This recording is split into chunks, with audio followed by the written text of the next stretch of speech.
ஆதியில வந்து அப்படியே வீட்டுக்கு வாசல் எதுவுமே இல்ல, அப்படியே மழை போகுது. அதாவது விழா கொத்து நிறைய ஆடு மாடு மேய்ச்சாரு கோனார். அந்த கோனார் வந்து ஆடு மாடு மேய்ச்சும் போது புத்து ஒண்ணு இருக்குது அப்படின்னு சொல்லி பார்த்தாரு. பார்த்துட்டு அம்மா வேண்டி இருந்தாரு. அம்மா பறி கிரிக்கி அப்படி தள்ளி இருந்தாரு. அவர் வந்து நம்ம வீடு நம்ம அதான் தெரியுமே ஆதின பரம்பரை நம்ம பூசாரி 4 வருஷமா பூஜை பண்ணி வரோம். நம்ம வீட்டுல இருந்து அவர் வருவாரு. அந்த கோனார் வந்து படுத்தாரு.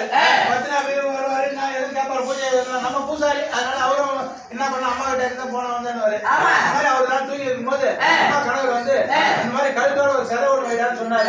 அதுக்கு என்னுடைய அப்பாவும் அந்த பிச்சாண்டி ஐயா இருக்கிறார் எம்எல்ஏ ஒரு ஆச்சாரி 3 பேரும் சேர்ந்து அவர் கழுத்தோட ஒரு கருமாரி முதல்ல வச்சாங்க. அதுக்கப்புறம் அவர் அப்படியே பண்ணிருந்தார். சட்டமன்றம் போட்டு இருந்தாரு. 40 வருஷத்துக்கு முன்னாடி சட்டமன்றம் போட்டு அப்படியே அம்மாவை வந்து பூஜை பண்ணிட்டு இருந்தாரு. அப்புறம் அவர் வந்து இறைவனடி சேர்ந்தார்.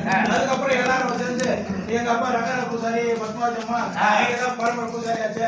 கொஞ்சம் பார்த்து கோயில் நடத்தி இருந்தாரு. அடியவர்கள் வந்து அண்ணா பசங்க நாங்க ஏதோ நாங்க அடித்து அறியாம தெரியாம அம்மாவுக்கு